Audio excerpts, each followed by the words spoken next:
जनपद हापुड़ जिलाधिकारी व पुलिस अधीक्षक द्वारा कलेक्ट्रेट सभागार में पत्रकार बंधुओं के साथ गोष्ठी आयोजित कर जनपद में ड्रोन संबंधित अफवाहों के दृष्टिगत पुलिस द्वारा की जा रही कार्रवाई से अवगत करते हुए बंधुओं और जनपद वासियों से अफवाहों पर ध्यान न देने एवं शांति व्यवस्था बनाए रखने की अपील की गई। मेरठ मंडल प्रभारी आलम टाइगर के साथ इरशाद खान की खास रिपोर्ट। ग्रामीण क्षेत्रों में ग्रामीण इलाका को पहरा दे रहे हैं, चोरों की अफवाहें चल रही हैं, कभी कुछ अफवाह चल रही है, तो ग्रामीण के जो लोग हैं वो अधिकतर पहरा दे रहे हैं। क्या पूरा मामला है और पुलिस की तरफ से क्या होगा? ये पूरा प्रकरण शुरुआत इसकी ड्रोन साइटिंग से हुई है और बाद में अब जो हम लोगों के पूरे जनपद में ड्रोन साइटिंग की कल 0 वारदात हुई, कोई भी ड्रोन उड़ता हुआ नहीं दिखाई दिया। सजगता के साथ हम लोग ग्राम सुरक्षा समितियों की बैठक कर रहे हैं, साथ ही साथ ग्रामीणों को समझा रहे हैं कि इस तरह की कोई भी चीज़, कई बार पतंग में एलईडी लगा करके, कबूतर के पैर में एलईडी लगा करके, कई बार बच्चों के हेलीकॉप्टर खिलौने उड़ते हुए, इस तरह की चीज़ें हम लोगों के सामने आई हैं। उनको बताया जा रहा है कि इस तरह की चीज़ों को लेकर परेशान होने की ज़रूरत नहीं है और अगर इस तरह की कोई चीज़ दिखाई देती तो हमें तुरंत सूचना दें और हम तत्काल पहुँचेंगे, उसमें कार्रवाई करेंगे। इसी के साथ साथ एक भय का माहौल बना करके कुछ ग्रामीण अंचलों में लोग जो है रात में पहरा दे रहे हैं, तो हमारी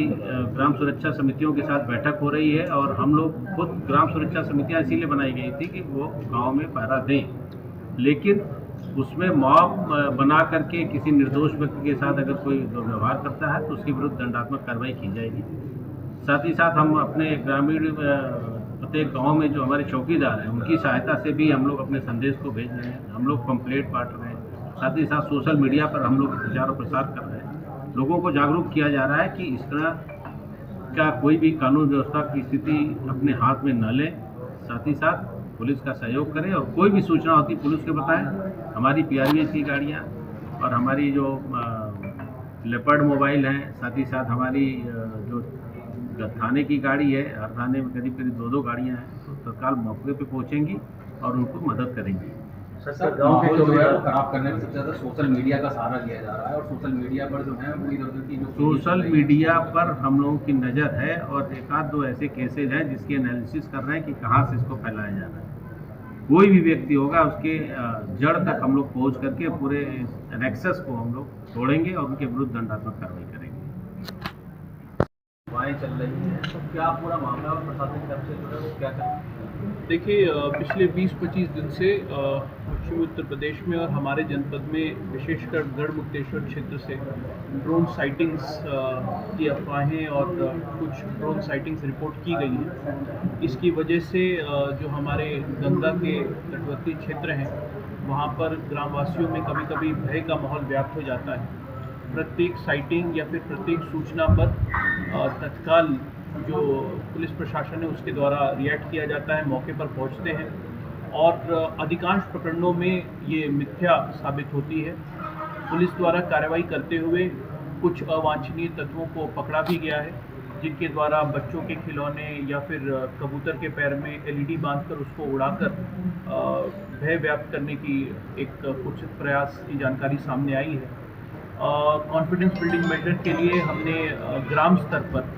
जो अपनी ग्राम सुरक्षा टोलियां हैं उनको सजग कर दिया है।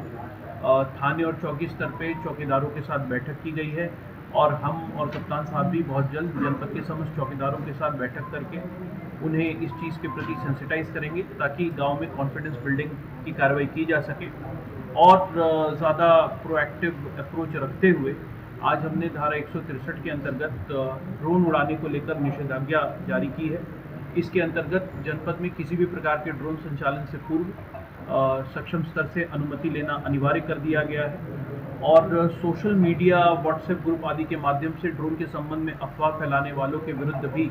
निषेधाज्ञा जारी की गई है। ऐसी स्थिति में अगर किसी के द्वारा ड्रोन साइटिंग, ड्रोन रिपोर्टिंग के विषय में कोई मिथ्यापूर्वक खबर चलाकर भय का वातावरण सृजित करने का प्रयास किया जाता है तो न केवल उनके विरुद्ध बल्कि उस व्हाट्सएप ग्रुप या फिर सोशल मीडिया पेज के एडमिन के विरुद्ध भी सख्त से सख्त कार्रवाई अमल में लाई जाएगी। इसके अलावा ड्रोन नियमावली के अंतर्गत भी जनपद को रेड जोन घोषित कर दिया गया है। तो सभी ड्रोन धारकों से ये भी अपील है कि जिनके पास भी ड्रोन है वो पहले तो अपना स्थानीय थाने पर रजिस्ट्रेशन कराएं और किसी भी प्रकार से ड्रोन संचालन से पूर्व स्थानीय थाने से अनुमति ज़रूर प्राप्त कर लें। हमें पूरा विश्वास है कि इन सब कार्रवाइयों के बाद ड्रोन साइटिंग्स और ड्रोन रिपोर्टिंग्स जो कि पिछले हफ्ते 10 दिन में जिनकी संख्या में गिरावट दर्ज हुई है वो पूर्णतया समाप्त हो सकेगी। सर, धार्मिक आयोजन और जितने भी हैं उनमें ड्रोन की जो है वो इस्तेमाल करते हैं स्टूडियो वाले, तो सबसे ज़्यादा उनको होगी, तो उनको किसी को भी आपने दिशा निर्देश किसी प्रकार का दिया गया? इस आदेश के माध्यम से समस्त जो हमारे ड्रोन धारक हैं, जितने भी ड्रोन ऑपरेटर्स हैं, वो ये आदेश सबके ऊपर लागू होता है, चाहे वो किसी प्रकार का शादी ब्याह का कवरेज हो या फिर कोई धार्मिक आयोजन है, वो अपने स्थानीय थाने में अपने ड्रोन का रजिस्ट्रेशन करा लें और स्थानीय थाने से अनुमति प्राप्त कर लें। हम किसी भी प्रकार के धार्मिक या फिर व्यक्तिगत आयोजन में ड्रोन के कवरेज के ऊपर कोई बाधा उत्पन्न नहीं करना चाहते हैं, लेकिन हमारा उद्देश्य बस ये है कि यदि आपने हमें सूचित कर दिया है तो फिर उस ड्रोन साइटिंग की वजह से कोई अफवाह की स्थिति उत्पन्न ना हो। पूर्व सूचना देकर, पूर्व अनुमति लेकर ड्रोन संचालन को